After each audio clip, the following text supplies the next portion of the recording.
Hello, welcome back to my channel. तर आज आहे होळी. होळीच्या तुम्हाला सर्वांना खूप खूप शुभेच्छा.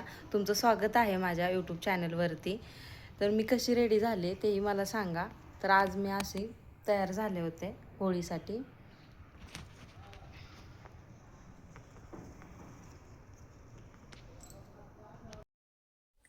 तर मैत्रिणींनो, तर संध्याकाळच्या 6:30 वाजल्या होत्या आणि म्हटलं चला दिवाबत्ती करून घ्यावी. तर दारापाशी दिवा आणि तुळशीपाशी दिवा लावत होते मी. घरातही देवापाशी दिवा लावून झाला होता माझा. तर दिवसभर खूप गडबड होते, आज सण होता त्यामुळे. तर मी सकाळपासून नाही शूट केलं. म्हटलं चला आता संध्याकाळीच व्हिडिओला सुरुवात करावी आणि तेच तुमच्याबरोबर आता मी इथून पुढे शेअर करणार आहे. तर आज सण म्हटल्यावरती तुम्हाला तर माहितीच आहे किती धावपळ असते आणि सगळ्या गोष्टी मॅनेज नाही करता येत एकटे असल्यावरती. आर्यनचं स्कूलही होतं. तर म्हटलं चला संध्याकाळचंच तुमच्याबरोबर मी हे शेअर करते की आम्ही होळी कशी साजरा करतो. तर इथे बघा मी रांगोळी पण काढली होती, तेही तुमच्याबरोबर शेअर केली. कशी वाटते नक्की मला सांगा. तर आता होळीची इथं तयारी करत होते.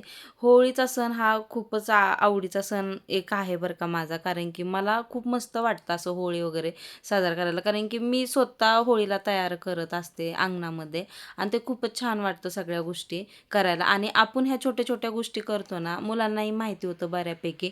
आता अशा ठिकाणी आता आम्ही सोसायटीमध्ये राहतो, प्रत्येकजण आपापल्या दारामध्ये होळी साजरा करतं. तर असं गावाकडे ते कसं एकत्र सगळे असे एकाच ठिकाणी साजरा करतात, त्यामुळे सगळी एकाच ठिकाणी जातात आणि मग ते एन्जॉय होतं. पण इथं तसं नाही आहे, प्रत्येकजण आपापल्या दारामध्ये साजरा करतं, त्यामुळे आम्ही पण आमच्या दारातच होळी करतो. तर त्यामुळे मी प्रत्येक वर्षी असं आनंदाने सेलिब्रेट करण्याचा प्रयत्न करते, की प्रत्येकच सण असं करण्याचा प्रयत्न करते, की त्यामुळे मुलांनाही थोडंफार माहिती होईल. कारण की बाहेर जास्त असं सण साजरा केला जात नसल्यामुळे मुलंही बाहेर नसतात, सणासुदीला घरीच असतात. त्यामुळे मी करत असते असे सण साजरा. तर रांगोळी वगैरे काढत होते मी. तर म्हटलं चला थोडक्यात तुम्हाला होळी आपण का साजरा करतो तेही तुम्हाला सांगण्याचा थोडासा मी प्रयत्न करेन. तर मैत्रिणींनो, मी तुम्हाला होळी का साजरा केली जाते हे तुम्हाला थोडक्यात माहिती देते. तर भारतीय संस्कृतीमध्ये सणांना अनन्यसाधारण महत्त्व आहे. त्यापैकी एक म्हणजे होळी. फाल्गुन महिन्यातील पौर्णिमेला साजरा केला जाणारा सण वसंत ऋतूच्या आगमनाने प्रतीक आहे. यालाच आपण होळी पौर्णिमा म्हणतो. तर मैत्रिणींनो, ह्या पौर्णिमेला हुताशनी पौर्णिमा पण म्हणतो. हुताशनी पौर्णिमाबद्दल थोडी माहिती देते. फाल्गुन महिन्यात हुताशनी महादेव तारकासूर नावाचा दैत्य हा ब्रह्मांडमध्ये उन्मत्त झाला होता. महादेवामुळे त्याला पूर्वी त्याने तपश्चर्या करून वरदान मिळवलं होतं. महादेवपासून 5 मुखाचा महादेव आणि 6व्या मुखाचा मुलगा व्हायला पाहिजे आणि त्याचपासून माझा मृत्यू येईल. आता या वरदानामुळे तारकासूर सगळ्या देवांना त्रास देऊ लागला.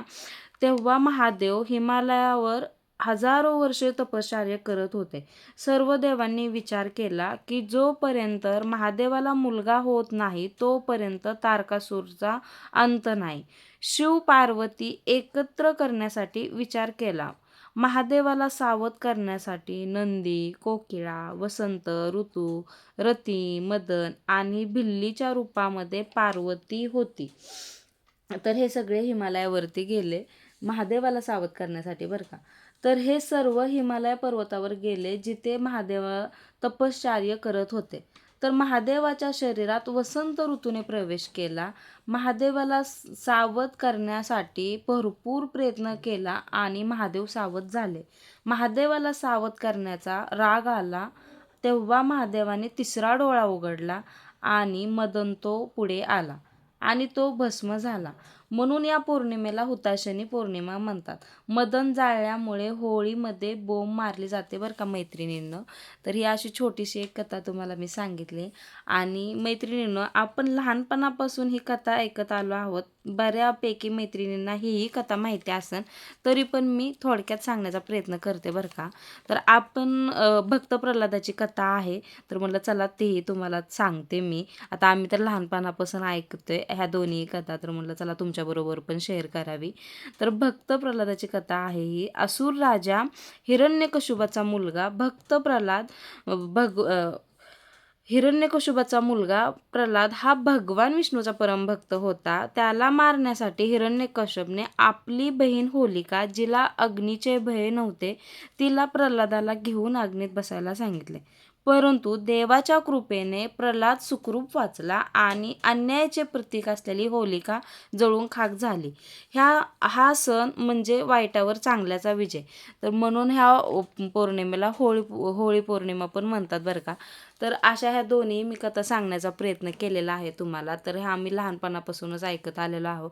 माझ्या वडिलांनी ह्या दोन्ही कथा सांगितलेल्या आहेत, कारण की ते ग्रंथ वगैरे वाचतात आणि मग असं काही सण वगैरे असेल ना तर मी त्यांना विचारत असते की मला सांगा ह्याचं महत्त्व वगैरे थोडंसं, काय ह्याच्या मागे, की आपण का साजरा करतो, काय होतं. मलाही माहिती होतं, माझ्या मुलांनाही माहिती होतं आणि म्हटलं चला आज तुमच्याबरोबर पण ही शेअर करावी, म्हणून मी ह्या दोन्ही कथा तुम्हाला सांगितल्या. तर आता होळी वगैरे झाली होती, होळीचं दहन वगैरे केलं होतं आणि मी घरामध्ये आले होते. म्हटलं चला देवाला पण नैवेद्य वगैरे दाखवून घ्यावं. दिवाबत्ती करून घेतली होती ना मी, होळी करायच्या आधीच केलं होतं आणि आता नैवेद्य दाखवत होते मी. तर म्हटलं नैवेद्य वगैरे दाखवून घेते.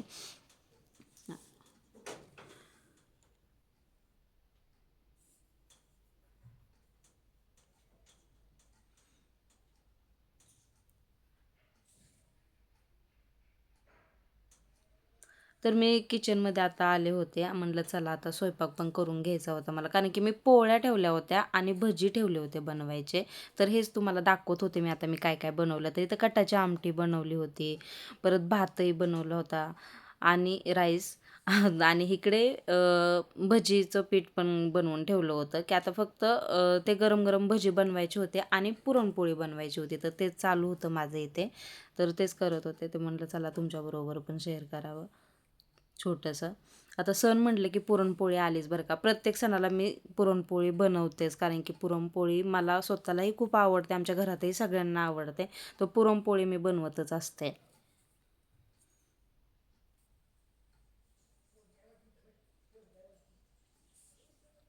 तर पोळी बघा मस्त अशी फुगली होती पहिलीच पोळी फुगली होती.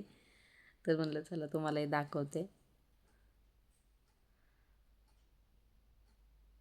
कोणाकोणाला पोळी खायला आवडते तेही सांगा मला कमेंट करून.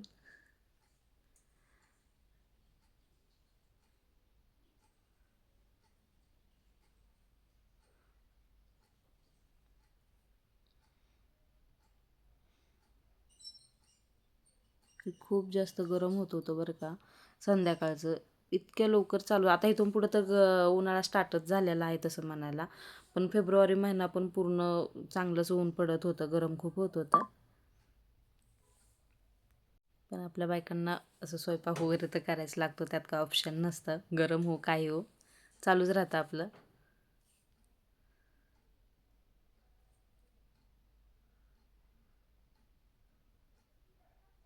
ते तर पटपट पटपट म्हणलं करून घ्यावं स्वयंपाक, कारण की सगळ्यांना भूक लागली होती आणि माझं चालूच होतं पटपट बनवायचं. तर हे बघा पोळ्या पण दाखवत होते मी. आर्यन शूट घेत होता, आर्यन दाखवत होता.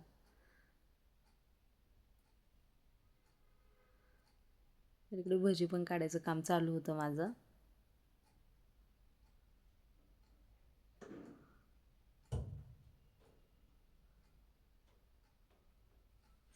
पापड भजी हे सगळे सणासुदीला असं बनवलं की खूप छान वाटतं, असं सण असल्यागत वाटतं. त्यामुळे पुरणपोळी आली की भजी आले, पापड आले, सगळ्याच गोष्टी. तर त्यामुळे असं सण तर मी बनवत असते प्रत्येक सणाला पुरणपोळी.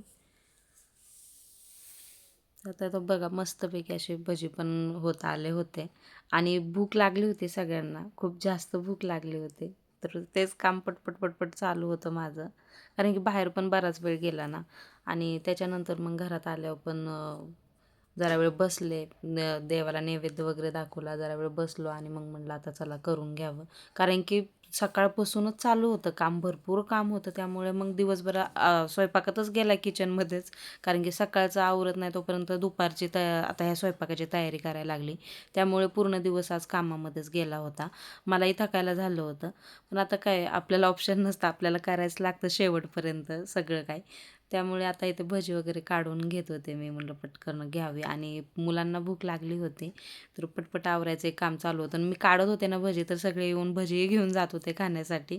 आता नवीन-नवीन कसं आहे ना, मुलं पटकन असं कॅमेरासमोर यायला थोडंसं नाही का, सवय लागली एकदा की मग येतील तेही कॅमेरासमोर. तर इथं सगळे आम्ही असं जेवायला वगैरे पण बसलो होतो आणि म्हटलं चला आजचा छोटासा व्हिडिओ तुमच्याबरोबर शेअर करावा आणि तुम्हाला जर माझा हा व्हिडिओ आवडला असेल तर नक्की माझ्या चॅनलला लाईक करा, सबस्क्राईब करा, शेअर करा आणि आपण भेटूया एका नवीन व्हिडिओबरोबर.